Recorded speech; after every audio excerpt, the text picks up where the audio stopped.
민주당은 호남에서 정청래 대표 취임 후 첫 현장 최고위원회의를 개최했습니다. 국민의힘은 이춘석 의원의 주식 차명 거래 의혹에 대한 총공세를 펼쳤습니다. 모레 열릴 예정인 고위당정협의회에서 최근 논란이 된 주식 양도소득세 대주주 기준에 대한 결론이 날 전망입니다. 국민의힘은 오늘 텃밭 대구에서 당대표, 최고위원 후보가 참석하는 첫 합동연설회를 개최했습니다. 정치권 이슈에 대해 정당의 입인 대변인에게 직접 들어보는 여야 스피커.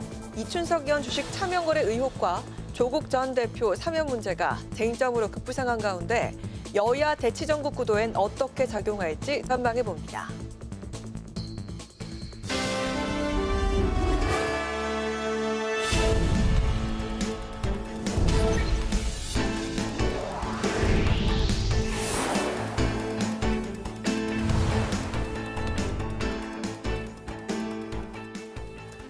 여러분 안녕하십니까? 8월 8일 금요일 국회 라이브 6 시작하겠습니다. 민주당은 정청래 대표 취임 후 첫 현장 최고위원회를 호남에서 열고 역사적 희생에 대한 보답이 이루어져야 할 때라며 호남 챙기기에 나섰습니다.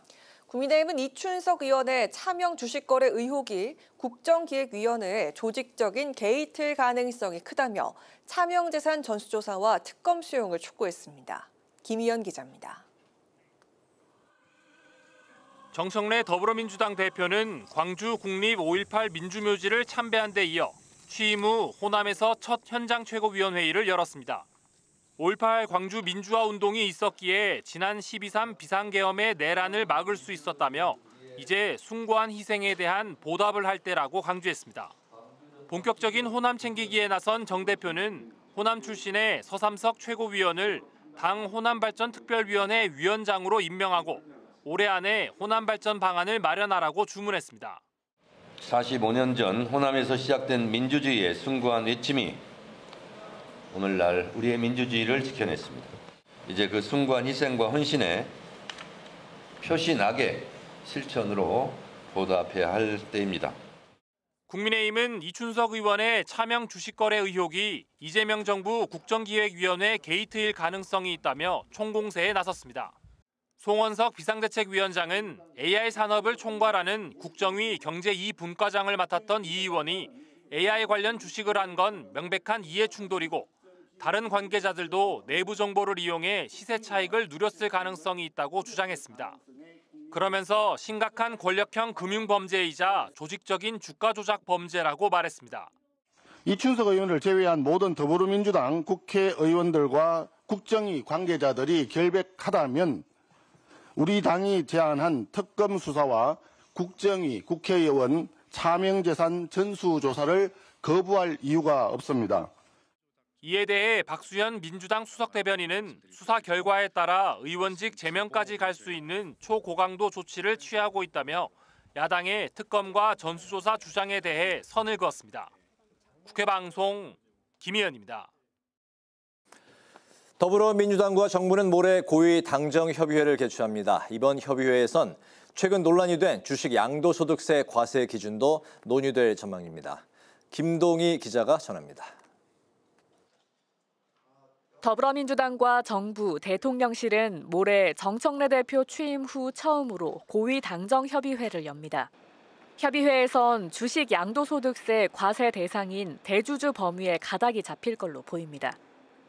양도세 부과 기준이 되는 종목당 보유 금액을 현행 50억 원에서 10억 원으로 조정하는 정부 세제 개편안 발표 이후 투자자들의 반발이 빗발친 상황. 국회 국민동의청원에 올라온 개편안 반대 청원엔 14만 명 넘게 동의했습니다. 김병기 원내대표가 10억 원 대주주 기준 상향 가능성도 검토하겠다고 진화에 나섰지만 당내에선 갑론을박이 이어졌습니다. 훼손된 세입 기반을 복구해야 한다는 주장과 투자심리 위축과 시장 혼선을 막기 위해 재검토해야 한다는 목소리가 맞섰습니다. 세제 개편안 관련해서 국민들의 목소리를 경청하겠습니다.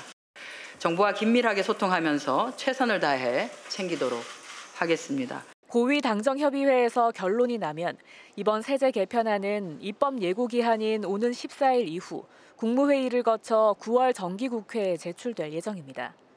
국회 방송 김동희입니다. 국민의힘이 보수의 텃밭 대구에서 첫 합동 연설회를 열었습니다. 반탄 김문수, 장동혁 후보와 찬탄 안철수, 조경태 후보 간 대결 구도가 뚜렷해지면서 각 후보가 내세운 보수의 쇄신 방향도 엇갈렸습니다. 한규미 기자의 보도입니다. 국민의힘 차기 지도부를 선출하기 위한 전당대회 합동연설회가 대구에서 열렸습니다. 김문수, 장동혁, 안철수, 조경태 당대표 후보가 본선에 진출하면서 반탄 대 찬탄의 대결 구도가 한층 선명해졌습니다. 본경선은 당원 투표 비중이 80%인 만큼 당심 잡기가 핵심 요소로 꼽힙니다. 탄핵 반대 주자들은 분열을 끝내야 한다며 강성 지지층 결집에 나섰습니다. 김문수, 장동혁 후보는 거짓 선동을 이겨내고 민주당과 맞서 싸워야 한다고 주장했습니다. 지금 우리가 싸워야 할 것은 반미, 친북, 극좌, 반기업, 부패 세력입니다. 거짓 선동과 프레임에 굴하지 않고 맞서 싸우겠습니다. 당당히 싸우겠습니다. 탄핵 찬성 후보들은 계엄을 옹호해선 안 된다고 날을 세웠습니다. 안철수, 조경태 후보는 극단 세력을 경계하고 혁신해야 한다고 강조했습니다.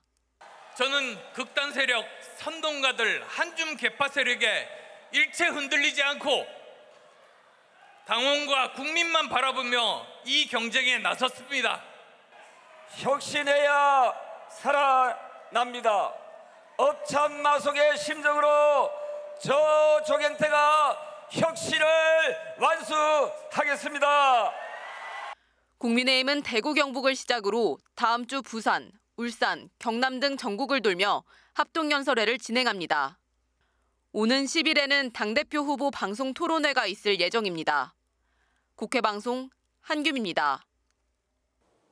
지난해 말 국회 본회의를 통과한 인공지능 기본법의 발전 방향을 모색하기 위한 토론회가 열렸습니다. 여야는 한 목소리로 혁신과 신뢰 사이에서 균형을 찾아야 한다고 강조했습니다. 오다인 기자입니다. 지난해 국회는 세계에서 두 번째로 인공지능 기본법을 제정했습니다. 오늘 국회에서는 과방위 소속 여야 의원들과 정책 실무자들이 한자리에 모여 기본법의 쟁점과 앞으로의 과제를 논의하는 자리가 마련됐습니다. 여야는 기본법 제정으로 AI 3대 강국으로 도약할 제도적 기반이 마련됐다는 데 공감하면서 균형과 유연성을 강조했습니다. 완벽한 상태로 발을 디디면 좋겠지만 법은 진화한다고 생각을 하고요. 그때그때 환경에 맞추어서 변화할 수 있는 유연성이 있어야 된다고 저는 생각합니다. AI 분야에서는 1등이 되어야 우리가 3대 강국에 들어갈 수가 있습니다. 혁신과 신뢰 사이에서 균형적 해법을 찾아내면서 발제에 나선 정원준 한국법제연구원 AI 법제팀장은 기본법인 만큼 세부적인 규제보다는 자율성을 강화해야 한다고 강조했습니다.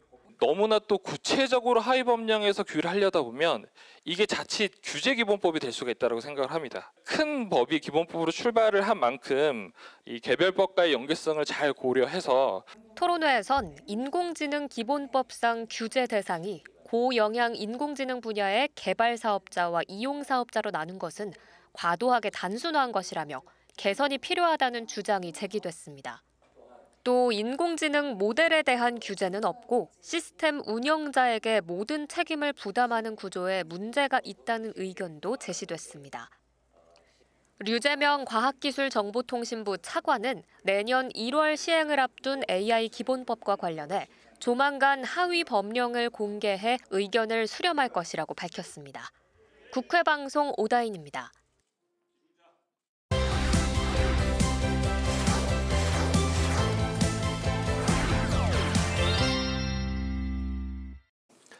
네, 주간 이슈픽 국회 방송의 김동길 기자와 함께합니다. 김 기자, 어서 오십시오. 안녕하세요. 네, 첫 번째 이슈픽부터 볼까요? 네, 화면 띄워주시죠.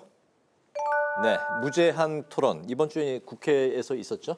네, 이번 한 주의 시작이었죠. 지난 4일과 5일 이틀간 국회 본회의에서는 무제한 토론이 있었습니다. 네. 방송 3법 중에 방송법 개정안에 대한 필리버스터가 있었어요. 네, 맞습니다. 그 국민의힘의 신청으로 진행이 됐었는데요. 네. 여야 의원 4명이 이제 필리버스터에 나섰는데 모두 다 국회 과방위 소속의 의원들이었습니다. 첫 주자로는 국민의힘 신동욱 의원이 나섰는데요. 신임 장관들 인사와 또 15개의 법안을 처리하고 난 뒤에 오후 4시 1분에 시작해서 밤 11시 23분까지 총 7시간 20분 동안 그 진행이 됐고 네. 다음에 이제 민주당 김현 의원이 3시간 4분, 또 그다음 국민의힘 이상희 의원이 4시간 27분, 마지막 주자로는 민주당 노종면 의원이 9시간 3분을 했습니다.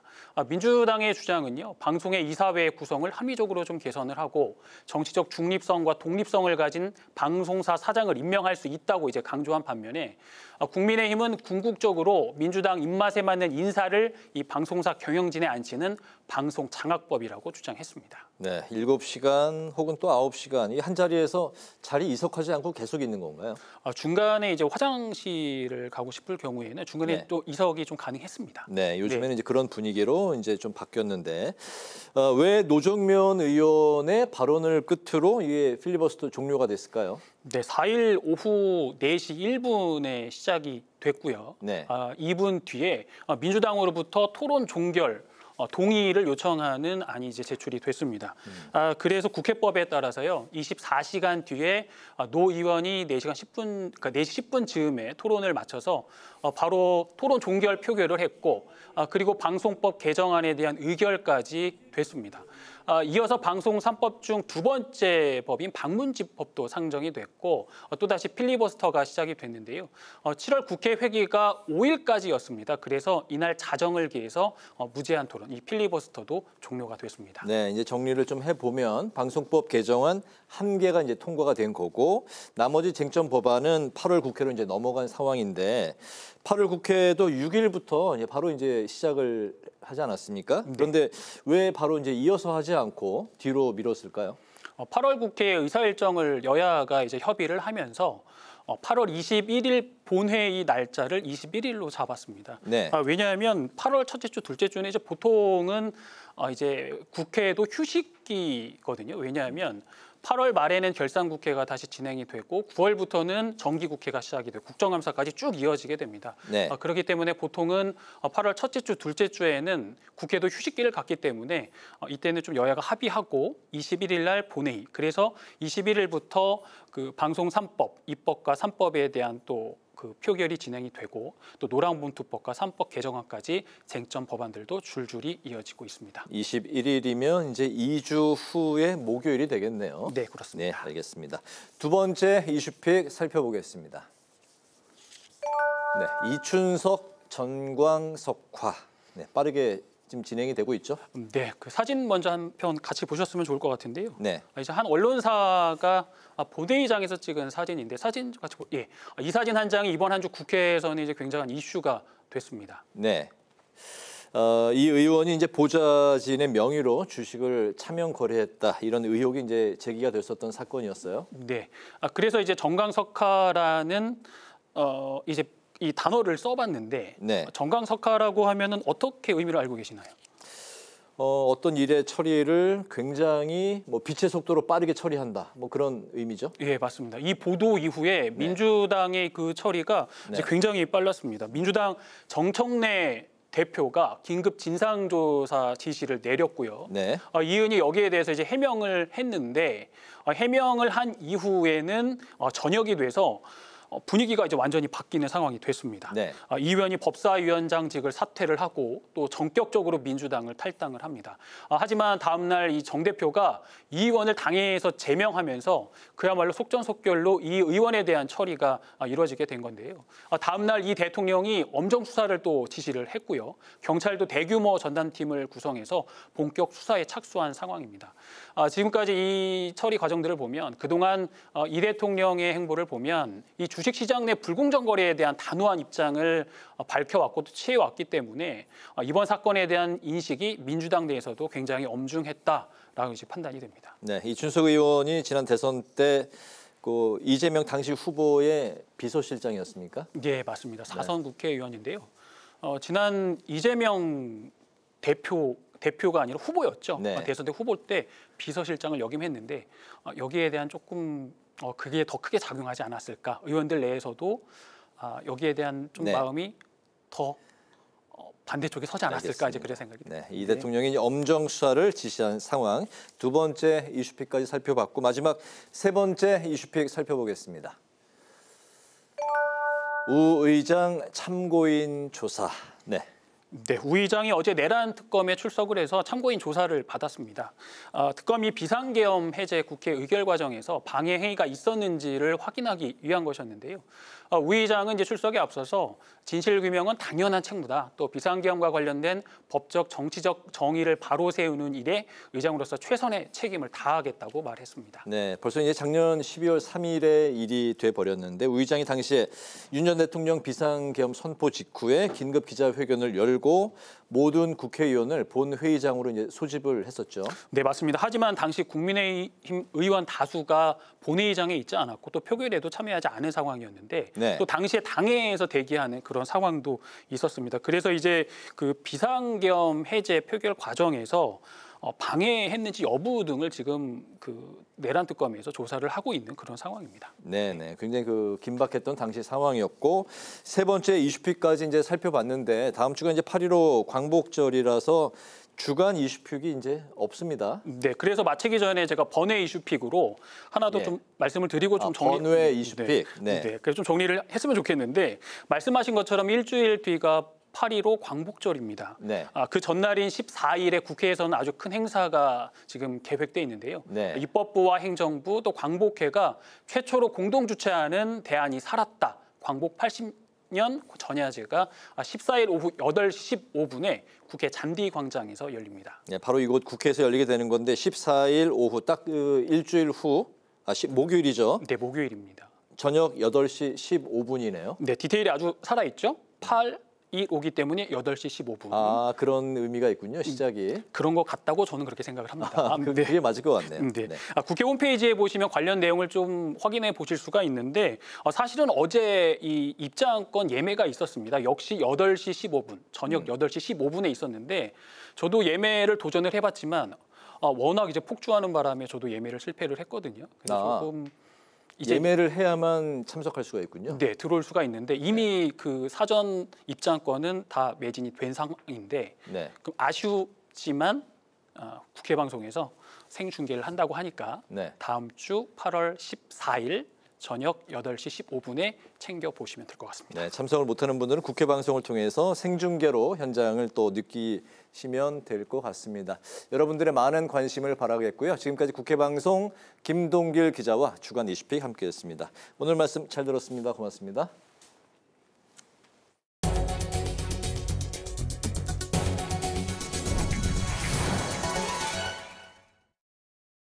더불어민주당은 윤 전 대통령의 체포집행을 강력하게 촉구했습니다. 정청래 대표는 최고위 회의에서 어제 윤 전 대통령 체포가 무산된 데 대해서 법원의 영장이 한 사람의 떼쓰는 걸로 무력화되는 것은 국민들이 통탄할 일이라고 지적을 했습니다. 정 대표는 특검을 향해 물리력을 동원해서라도 법대로 발부받은 영장대로 집행해 줄 것을 요청했습니다.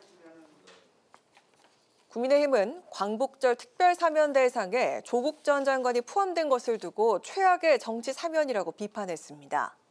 송원석 원내대표는 원내대책 회의에서 이재명 정권이 기어이 파렴치한 권력형 범죄자인 조국 전 장관을 사면하려 한다며 이같이 말했습니다. 송 원내대표는 특히 이번 사면 대상에 다른 사람의 명의로 주식을 사들인 정경심 교수와 조국 일가족의 입시 비리를 도운 최강욱 전 의원까지 포함시켰다며 이를 강력 규탄한다고 밝혔습니다. 우원식 국회의장이 우주항공산업 지원을 위해 국회가 최선을 다하겠다고 약속했습니다. 우 의장은 우주항공청을 방문해 지난해 5월 우주항공청 출범으로 우리나라가 세계 5대 우주강국으로 도약하기 위한 기반이 마련됐다며 이같이 밝혔습니다. 우 의장은 특히 22대 국회 개원사에서 우주를 포함한 과학기술의 안정적인 R&D 예산을 투입하고 현장에 기반한 혁신 입법을 약속했었다며 그 결과 우주개발진흥법 개정안이 국회에서 통과됐다고 말했습니다.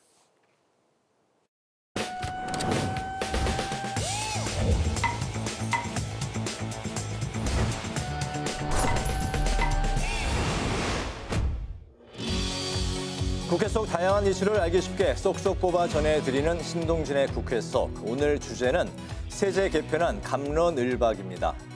지난달 31일 발표된 이재명 정부의 첫 번째 세제 개편안에 대해 개미 투자자들의 싸늘한 민심이 이어지면서 후폭풍이 계속되고 있는데요. 여야는 각각 긴급 간담회를 열고 전문가 의견 청취에 나섰습니다. 특히 뜨거운 감자로 부상한 양도소득세 과세 대상 대주주 기준과 배당소득 분리과세에 대한 논의가 집중적으로 이뤄졌습니다.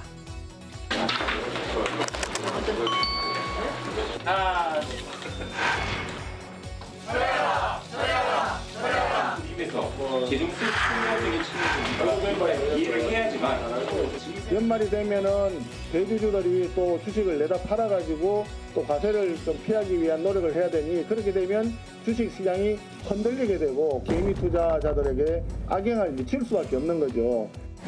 뭐 10억 기준이든 50억 기준이든 정말 인원수는 미미합니다. 그래서 이 사람들에게조차 만약에 과세하지 않는다면 도대체 세금을 어디서 거두겠다라는 이야기를 한다는 것인지 저는 이해할 수가 없는 거고 과세 대상을 넓히는 게 논점이었어요. 자리를 맡기게 마련해 주시면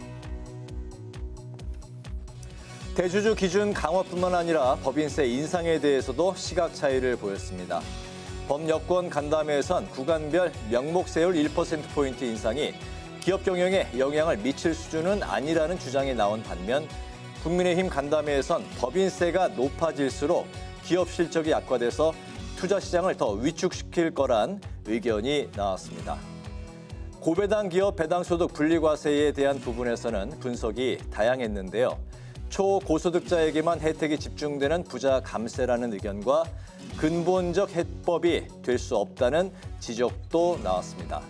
범여권 간담회는 민주당 의원들이 일정상의 이유로 불참한 채 진행이 됐는데요.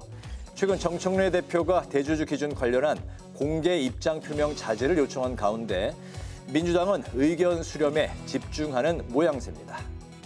국민의 눈높이에 맞는 개혁으로 대한민국 당원 당규 개정으로 당원이 주인인 다음 주 12일 시사일날 입장은 정책이 주식 양도세와 관련된 당의 공식적인 입장은 이번 주 일요일날 당정 협의하는 거 아시죠?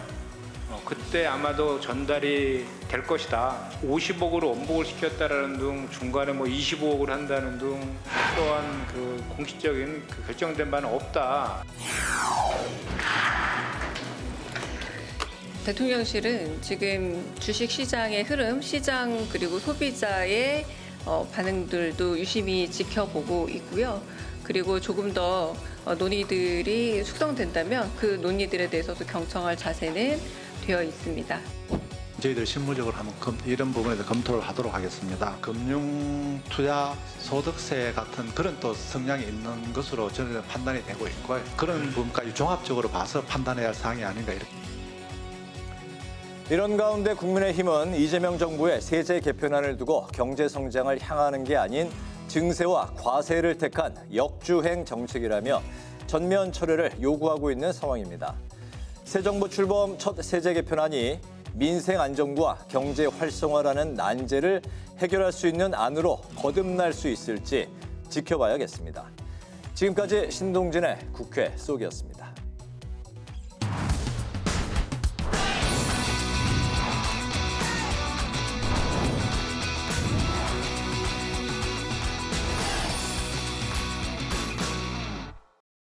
네, 정치권의 가장 뜨거운 이슈에 대한 입장을 양당 대변인에게 직접 들어봅니다. 여야 스피커 박경미 전 더불어민주당 대변인, 호준석 국민의힘 대변인과 함께하겠습니다. 반갑습니다. 네, 반갑습니다. 네, 반갑습니다.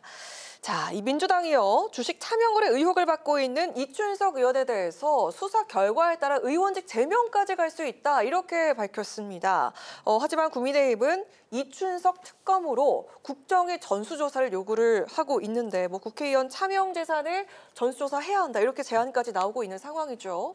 국민의힘의 주장대로 이 국정이 게이트로 과연 확대가 될 수도 있을 것인지 입장을 한번 들어보도록 하겠습니다. 먼저 우리 박경미 대변인께 여쭙도록 하겠습니다. 이춘석 의원에 대한 추가 조치가 더 필요하다, 이렇게 생각을 하시는지요? 네, 이춘석 의원과 관련해서는 사실 민주당의 일원으로서 입이 10개라도 할 말이 없습니다. 근데 이춘석 의원의 죄질이 이제 좀 워낙 좀 안 좋기 때문에요. 그래서 이제 민주당에서는 굉장히 단호하고 신속한 조치를 했지요. 이제 탈당을 했지만 바로 당에서 제명을 시켰고 또 법사위원장이나 국정위 경제 2분과장에서도 바로 해촉을 시켰고 네. 그리고 서울경찰청에서 차명 거래인지 확인을 하기도 전에 민주당 윤리심판원에서 차명 거래로 못 박았고요. 그리고 이제 의원직 제명까지 거론되는 그런 상황인데요. 근데 국민의힘에서는 이제 이춘석 특검 그리고 국정위 게이트라고 명명을 하면서 좀 오랜만에 그 호기라고 해서인지 좀 공세가 좀 과도하지 않은가 하는 생각은 듭니다. 지금 국회의원 전체에 대해서 그리고 국정기획위원들에 대해서까지 이제 전수조사를 하자라는 이야기가 나오고 있는데 뭐 의혹이 있다면은 뭐 전수조사 하는 거 필요하다고 생각하고 민주당에서도 받지 않을 이유가 없습니다. 그리고 이번에 이제 그 거래한 종목이 이제 네이버, LG CNS인데 그것이 그날 당일 그 거래한 오후에 AI 국가대표 5대 기업으로 선정되는 일까지 있어서 더더욱 안 좋은데 상황은 그러니까 단호하게 민주당은 대응을 하고 있고 거기에 대해서 좀 국민들께서 공분을 가지시더라도 저희가 얼만큼 이 사안을 중하게 여기고 있는지 조금 이해를 해주시기 바랍니다. 네, 박경희 대변인께서 사안의 심각성에 대해서 또 언급을 해주셨지만은 지금 이 국민의힘의 지금 이 정치 공세는 좀 과하다 이렇게 좀 입장을 보이신 거죠. 어떻게 생각하시는지 들어볼까요, 호준석 대변인? 정치 공세라는 표현은 좀 부적절하다 생각하고요. 국민들께서 다 의혹을 갖고 계시지 않습니까? 그러면 진상을 밝혀야 되는 것이고 이런 일이 앞으로는 절대로 있지 못하도록 해야 되는 것이 당연히 정치의 책무인 것인데 지금 그 대변인께서 받지 않을 이유가 없다 말씀하시니까 다행입니다. 근데 그것이 민주당 이제 지도부의 입장인지는 잘 모르겠고요. 저는 이제 세 가지 말씀드리고 싶은데 첫째, 굉장히 급하게 꼬리를 막 자르려고 하는 것 같습니다. 의원직 제명 이런 얘기까지 과거에 민주당이 안 하던 행태이거든요. 왜 그럴까? 그것은 이제 몸통에 대한 불안감이 그만큼 크다라는 것을 저는 이제 반증하는 것이라고 생각합니다. 뭔가 큰 게 있을 수 있겠다. 게다가 이제 그 참모보좌관도 국정기획위의 운영위원으로 활동했었다는 것까지 밝혀지지 않았습니까? 자, 그렇다면은 더욱더 이제 몸통에 대한 국민들께서는 이거 몸통을 밝혀야 되는 것 아니냐 생각을 하실 것이다라는 겁니다. 둘째, 특검은 원래 권력을 대상으로 하는 겁니다. 권력이 아닌 야당 쪽을 수사하는 것은요. 검찰 특수부 검사들이 잘합니다. 그건 가만 놔둬도. 근데 권력을 상대로는 그렇게 하기가 어렵기 때문에 특검이 도입된 거예요. 98년에 처음 특검이 도입됐을 때부터 그랬었던 것입니다. 그런데 지금 경찰이 그러지 않아도 수사기관들을 노골적으로 압박하는 이재명 정권 그것도 초기인데 경찰이 그것을 다 제대로 수사할 수 있을 것이다라고 생각하시는 국민이 얼마나 되시겠습니까? 그러니까 특검이 필요한 거죠. 자, 셋째 말씀드리고 싶은 것은 2021년에 LH 투기 사태가 터졌을 때 그때 민주당 의원 전원, 그다음에 그 배우자 비속 그러니까 자녀들까지 전수조사를 한 적이 있었어요. 근데 민주당이 자청해서 했습니다. 그래서 실제로 여러 명이 적발이 돼서 수사 의뢰되기도 했었습니다. 그만큼 필요한 일이죠. 그때보다 더 필요하겠습니까? 국정기획위 전수조사는 지금 절실하게 필요한 일이다라고 생각합니다. 네, 알겠습니다. 자, 이에 그 맞불일까요? 민주당은 통일교로부터 거액 수수 의혹을 받고 있는 권성동 의혹의 위원회에 징계안을 제출을 했습니다. 권성동 의원은 의혹에 대해서 이게 사실이 아니다 이렇게 부인을 하고 있는데, 자, 민주당에서 이춘석 의원을 빠르게 그 제명을 하겠다 뭐 이런 식으로 이야기를 하고 있는데 이런 압박에 대한 국민의힘의 과연 답은 또 어떻게 나올 수 있을지 들어볼까요?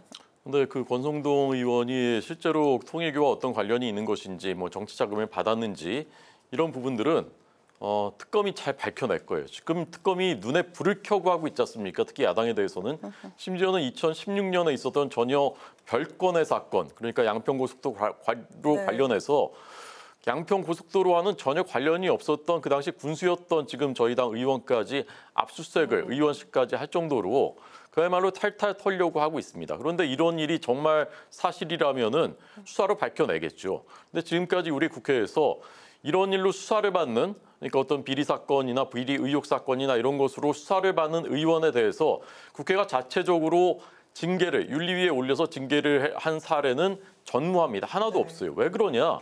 징계보다 수사가 더 큰 거잖아요. 수사로 해서 기소하고 재판을 받게 되는데 굳이 의원 징계할 필요가 없기 때문에 안 한 겁니다. 그러니까 너무나 억지스러운 거거든. 갑자기 권성동 의원 그러지 않아도 수사 받는데 징계를 하겠다. 왜 그럴까? 이런 억지를 하는 거는 어떻게든 이제 이춘석 게이트를 덮겠다는 것이거든요.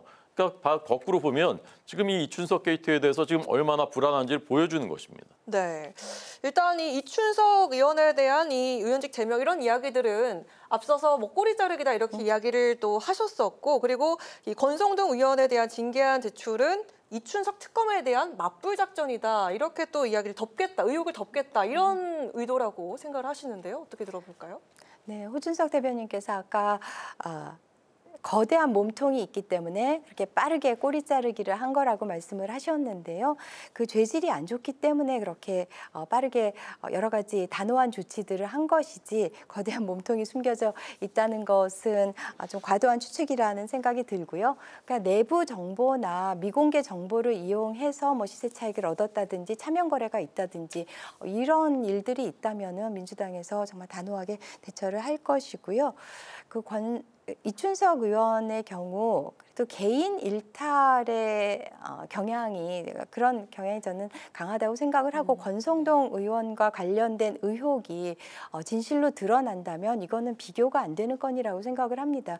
그러니까 2022년 1월에 통일교 2인자인 윤영호 본부장으로부터 그 다이어리를 보면은 큰 거 한 장을 서포트, 그리고 2022년 2월, 3월에는 또 큰 쇼핑백 2개를 받고 큰절을 했다. 이렇게 이제 의혹이 제기되고 있는데 이것이 특검을 통해서 진실로 밝혀진다면은 이거는 이춘석 의원의 건과는 또 비교가 안 되는 커다란 그런 건이고, 그런 불법 정치 자금이 대선 자금으로 흘러갔다면 20대 대선은 불법 부정 선거가 되기 때문에 이거는 정말 중차대한 일이 될 것입니다. 네, 알겠습니다. 자, 저희가 또 이야기를 해볼 주제가 또 굵직한 것이 있죠. 광복절을 앞두고 조국 전 대표의 사면 여부가 정치권의 이슈로 급부상을 했습니다. 현재 그 법무부 사면심사위원회 광복절 특사 명단에는 이 조국 전 대표 이름이 포함이 되어 있습니다. 이재명 대통령도 결심을 어렵사리 굳힌 것으로 알려졌는데 조국 전 대표의 사면 결정과 정치권에 미칠 파장에 대해서 두 분의 의견을 좀 들어보도록 하겠습니다. 먼저 그 호준석 대변인께 좀 여쭙도록 하겠습니다. 어떻게 좀 이 사안 보시는지요? 저는 정말 어제 의심했습니다. 제 눈을 설마 그런 일까지는 하지 않겠지 했는데 속보 자막으로 뜨더라고요. 네. 그래서 정말 어디까지 가려는 것인가? 대한민국의 법치를 어디까지 무너뜨리려고 하는 것인가? 정말 참담한 심정이었습니다. 문재인 대통령 당시 취임할 때 기회는 평등하고 과정은 공정하고 결과는 정의로울 것입니다. 했었던 말을 정면으로 배신하고 국민들의 믿음을 무너뜨린 그런 사건이지 않습니까? 정치검찰이 기소했다 자꾸 주장을 하는데 1심, 2심, 3심 재판부가 모두 유죄라고 인정을 했어요. 권력형 범죄인 감찰 무마 사건도 유죄 판결을 받았습니다. 재판이 5년이나 지연되면서 그 사이에 국회의원 배치까지 달았습니다. 자, 그런데 반성이라도 했습니까? 사면이라는 게 뭡니까? 용서해 주자는 것이지 않습니까? 용서의 전제는 그래도 반성이라도 할 때 용서를 해줄 수 있는 겁니다. 그 반성도 안 한 사람을 용서해 주는, 그렇게 하면 어떻게 되겠습니까? 같은 일 또 하겠죠. 그런데 조국 전 장관, 그다음에 정경심 교수, 거기에 허위 인턴 증명서 발급해준 최광욱 전 의원, 반성하는, 사과하는 말 한마디 한 거 들어보신 적이 있습니까? 그런데 특별 사면하겠다는 거죠. 심지어는 윤미향 전 의원도 하겠다는 겁니다. 우리 위안부 할머니들 돕자고 한 돈 다 횡령한 것, 대부분의 혐의가 끝까지 다 최종 판결까지 인정됐습니다. 그런데 이것도 역시 재판 지연되면서 국회의원 임기까지 다 마쳤죠. 그런데 사면해 주겠다고 하니까 오늘 뭐라고 썼는지 기사가 다 나왔지 않습니까? 욕하는 것들이 참 불쌍하다. 이렇게 SNS에 쓴 겁니다. 이런 사람들, 반성 전혀 하지 않는 사람들, 이런 사람들을 사면해 주는 것이 이게 국민 통합에 어떤 도움이 되는 것입니까? 네. 이 조국 전 대표 사면에 대해서도 민주당 내에서도 좀 의견이 엇갈렸던 지점이 있었고 국민 여론도 반반 정도였던 것 같은데 대통령 입장에서도 정치적인 좀 부담이 있었을 것 같습니다. 어찌 됐든 이렇게 좀 결론이 굳어지는 것 같다라는 생각은 드는데요. 어떻게 보십니까? 네, 조국 사면과 관련해서는 범여권, 종교계, 시민단체, 또 문재인 대통령까지 사면 요구가 분출했고 대통합 차원에서 결단을 내려가고 있는 것으로 보입니다. 네. 근데 이재명 대통령과 조국 전 대표는 정치검찰의 희생양이라는 측면에서 서로 동병상련인 측면이 있고요. 사실 8.15 광복절 특사는 조금 이르고 성탄절 연말 사면 복권 정도가 그런 신중론으로 많이 나오기도 했었는데 이제 연말이 되면은 또 6월 지방선거를 반년 앞두고 있는 시기이기 때문에 또 그때 파장을 일으키는 것보다는 지금 하는 게 어떤가라는 그런 좀 정무적인 판단도 개입이 된 것 같고요. 근데 이번에 이화영 전 경기 부지사는 포함이 되지 않았죠. 그분은 형기가 7년 8개월이기 때문에 많이 남아있다는 점도 있고, 근데 이재명 대통령의 최측근이기 때문에 그런 분을 포함시키지 않음으로써 그래도 좀 균형점을 찾으려고 한 거 아닌가 싶고요. 그다음에 송원석 원내대표가 요청했던 정창민 홍문종 의원의 경우는 이제 전형적인 비리 범이잖아요. 물론 민주당 쪽 계열 인사와 다 대법원에서 유죄 판결을 받았다는 측면에서는 동일할지 모르지만은 정찬민 전 의원의 경우는 용인시장 때의 비리, 홍문종 의원은 경민학원 교비 횡령 이런 좀 전형적인 비리인데 그런 분도 이제 이번에 포함을 시키면서 그래도 좀 여러 좀 형평성을 맞추려고 한 것 같습니다. 네, 그 국민 임명식도 광복절에도 열리게 되는데 그 8월 15일을 기점으로 좀 국민을 대통합하겠다 이런 행보로 볼 수 있을까요? 네, 그런 의미를 많이 담고 있다고 생각합니다. 네, 대통합 차원에서. 국민을 대통합하는 게 아니라 범죄자들을 대통합하는 것 같습니다. 네, 알겠습니다. 자, 그럼 저희가 국민의힘 이야기도 좀 다뤄볼까 합니다. 국민의힘은 오늘 보수의 심장 대구에서 첫 전대 합동 연설회를 가졌습니다. 본선 시작과 함께 윤 전 대통령 재입당 허용을 놓고서 설전이 오가고 있는 그런 상황이죠. 주진우 후보가 탈락을 하면서 찬탄 대 반탄 2대2 구도로 이어지고 있는데, 자, 그리고 안철수 조경태 후보 단일화는 과연 성사될 수 있을지. 자, 전당대회가 2주 앞으로 다가왔는데 좀 분위기를 어떻게 보십니까? 제가 이제 그 당 대변인이기 때문에 그 전당대회 그 투표에 영향을 미칠 수 있는 발언은 이제 할 수 없게 돼 있다라는 것을 먼저 전제로 말씀을 드리면서 전체적으로 지금 그 이재명 정권과 민주당이 국민의힘 전당대회에 상당한 영향을 미치고 있습니다. 정청래 초강경이란 말은 사실 좀 아까운 표현인 것 같은데 그런 분이 당대표 당선이 되고 그다음에 악수도 하지 않겠다. 국민의힘과 악수는 사람과 하는 것이지 뭐 이러지 않습니까? 사람도 아니라는 얘기지 않습니까? 자, 이런 상황, 그다음에 이춘석 의원 게이트 이런 것이 터지고 이런 상황들이 당원들한테 어떻게 받아들여질 것인가? 그러면 지금 우리가 싸울 때가 아닌가? 그런 생각을 하게 만드는 그런 그 분위기 이런 것이 후보들한테도 영향을 미치고 있는 것 같아요. 그러니까 좀 더 이제 강경 발언들도 나오고 당의 혁신보다는 대여투쟁 이런 쪽에 이제 그 경쟁하게 되는 이런 양상으로 이제 흘러가고 있는 거. 오늘 대구 경북에서 첫 합동 연설회가 있었는데 어쨌건 지금 이제 1위 후보는 김문수 후보인데 극우가 아니라 미 문화원 방어한 정청래 대표 같은 사람이 극좌 테러리스트 아니냐. 그리고 이재명 정부가 이미 방송 장악법 만들어서 방송국까지 다 장악하고 상권 분립 다 무너뜨리고 독재를 시작했다. 이런 이제 그 발언들을 했거든요.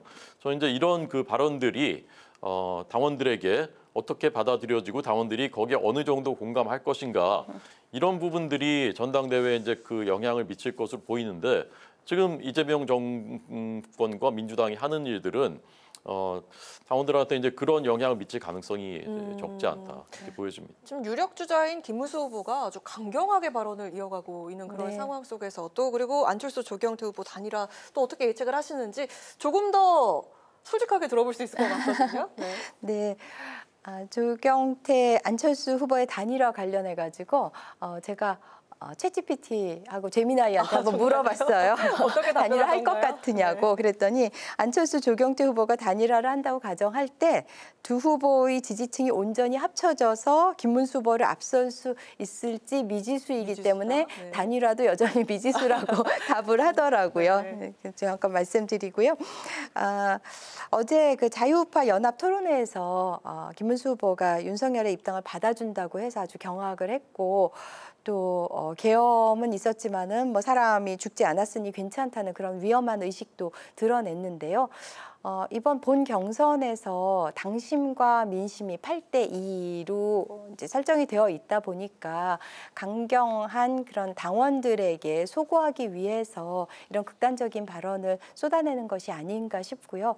극좌 테러리스트라는 표현을 이제 정청래 후보 민주당에게 썼는데 저는 그 테러리스트 그러면 계엄, 윤석열, 국민의힘 이렇게 연상을 시키거든요. 그래서 테러리스트 같은 표현은 쓰시지 않는 게 좋지 않는가 하는 생각이 들고, 근데 이제 반탄 찬탄 이제 2대2가 됐으니까요. 또 조경태 후보 같은 경우는 또 아주 다른 색깔의 얘기를 하잖아요. 그러니까 윤석열 입당을 입에 담다니 제정신인지 모르겠다. 그러면서 정계 은퇴를 요청한다. 이렇기도 하고, 안철수 후보 같은 경우는 오늘 전한길, 김문수, 장동혁은 대한민국 헌정사에 있어서 죄인들이다. 이런 표현들 쓰고 있고, 장동혁은 또 윤석열 입당, 다시 재입당을 받아주겠다라는 얘기를 하면서 내부 총질하지 말라고 하고, 정말 집안 싸움이 점입 가경인 것 같고, 이게 한 지붕 두 가족이 돼 있잖아요. 네. 그래서 이 분당이 되지 않는 상황이 신기할 정도의 상황인데요.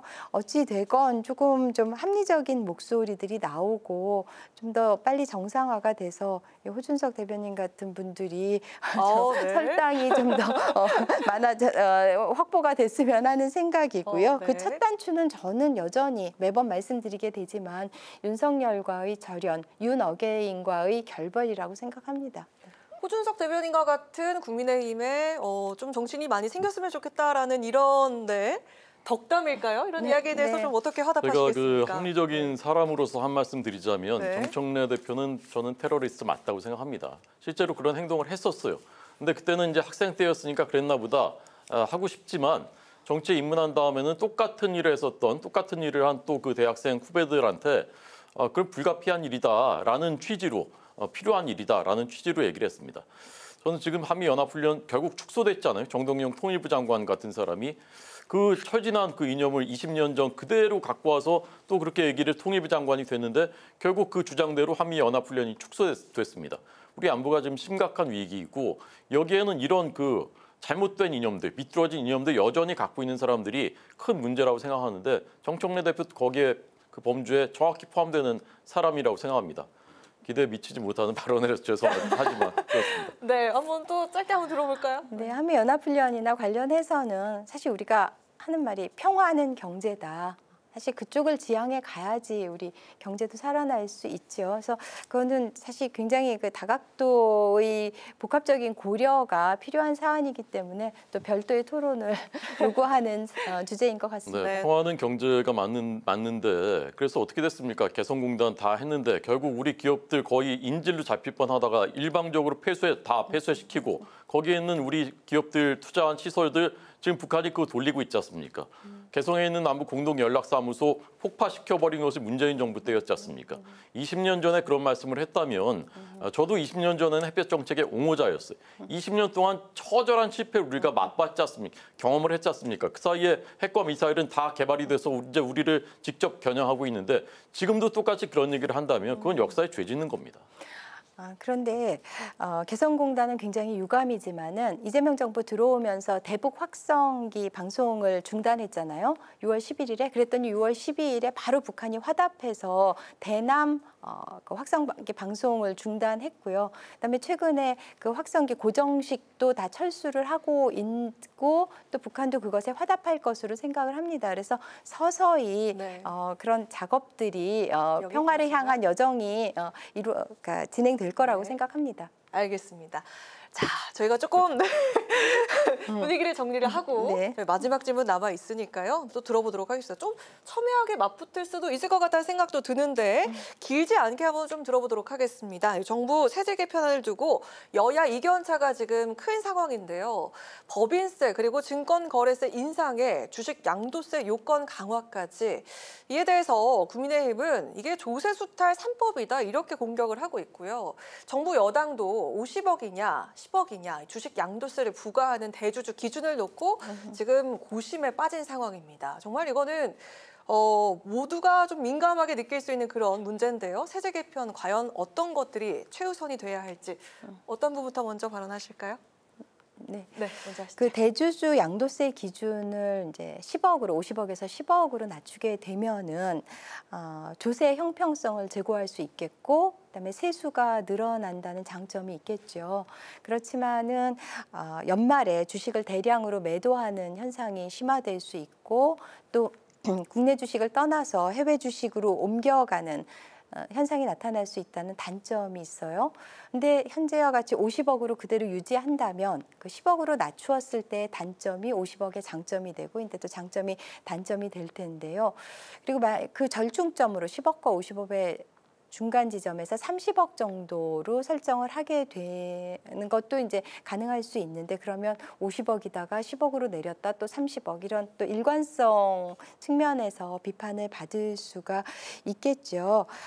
정청래 당대표가 한정혜 신임 정책위 의장에게 A안, B안 빨리 만들어서 보고하라고 했고, 그걸 가지고 지금 비공개로 이제 논의를 해서 좀 정돈을 시킨 후에 공론화 시킬 것으로 알고 있는데요.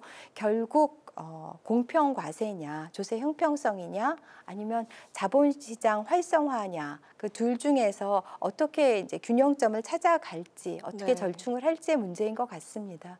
네, 호준석 대변인. 그 증권거래세를 인상하지 않으면 세수가 5년 동안에 1조 원이 줄기 때문에 그거를 인상해야만 된다라는 게 이제 진성준 의원 같은 분의 주장이에요. 근데 그거를 인상을 하면은 증시가 활성화가 안 되기 때문에 오히려 2조 원의 세수가 결손된다라는 것이 이제 그 민간 연구기관들의 연구 결과입니다. 근데 저는 이런 패턴이 이재명 정부의 경제 정책 전반에 저는 똑같이 적용될 수 있는 얘기라고 생각해요. 이재명 정부의 경제 정책은 한마디로 말하면 반기업, 반시장입니다. 상법 개정안도 마찬가지고요. 노란봉투법도 마찬가지입니다. 대기업들한테 증세해가지고 세금 더 걷겠다라는 것도 마찬가지입니다. 기업들을 못 살게 하겠다는 것이에요. 1차 이제 코스피 잠깐 오르게 했었던 1차 상법 개정안은 그럼 뭐냐? 근데 그거는 반기업 법안이에요. 기업들 못 살게 하게 해서 증시 잠깐 올릴 수 있게 하는 그런 것이거든요. 근데 저는 이런 그 경제 정책을 펼쳐 나가는 것이 아까 말씀드린 잘못된 이념으로 경제 정책까지 재단하기 때문에 기업은 우리의 적이다, 또는 정부가 통제하고 옥죄해야 하는 대상이다. 이런 사상 속에서 이런 경제 정책들이 나오고 있다고 생각해요. 윤석열 정부 때 감세를 했지만 투자로 이어지지 않았다라고 주장을 하는데, 그렇게 일반론으로 말할 수 있는 것이 아닙니다. 그 짧은 기간에. 그때는 반도체를 비롯한 글로벌 경기가 나빴을 때이기 때문에 우리 주력 기업들이 그때는 경영권 방어하고 실적 방어할 수밖에 없는 그런 상황이었어요. 근데 그때 2, 3년 동안에 투자가 많이 늘지 않았다고 해서 감세 필요 없어, 다시 증세. 그런데 감세가 투자를 확대하고 경기를 부양한다라는 것은 국내외에 수십 개, 수백 개의 사례를 통해서 이미 입증된 것이거든요. 그런데 그런 것조차 부정하는 것입니다. 이런 방향으로 경제 정책을 계속 운용하게 된다면 경제는 살아날 가능성이 저는 없다고 생각합니다. 네. 근데 이미 통과된 상법 개정안, 그리고 이제 통과된 2차 상법 개정안이 기업 경영의 이제 투명성을 제고하고 글로벌 스탠다드에 맞춘다는 그런 평가도 있습니다. 지금 기업을 옥죄는 법이라고만 단정적으로 말씀을 하셨는데 또 다른 이면이 있다는 말씀 드립니다. 네. 두 분이 월요일에 여야 스피커 할 때와는 또 다르게 더 치열하게 맞붙는다는 그런 느낌이 있습니다. 맞나요? 아, 글쎄요. 네, 좀 여러 첨예하게 현안들이 맞붙을 또 만한 나오게 사안이라서. 되니까. 네, 네. 네. 좋습니다. 저희 네, 또 더 열심히 노력하겠습니다. 네, 또 다음 돌아오는 금요일에 또 두 분 모시고 또 이야기를 해보도록 하겠습니다. 자, 그럼 마무리하겠습니다. 여야 스피커 지금까지 박경미 전 더불어민주당 대변인, 호준석 국민의힘 대변인과 함께했습니다. 두 분 고맙습니다. 고맙습니다. 오늘 국회 라이브 6는 여기까지입니다. 시청해주신 여러분 고맙습니다. 편안한 주말 보내십시오.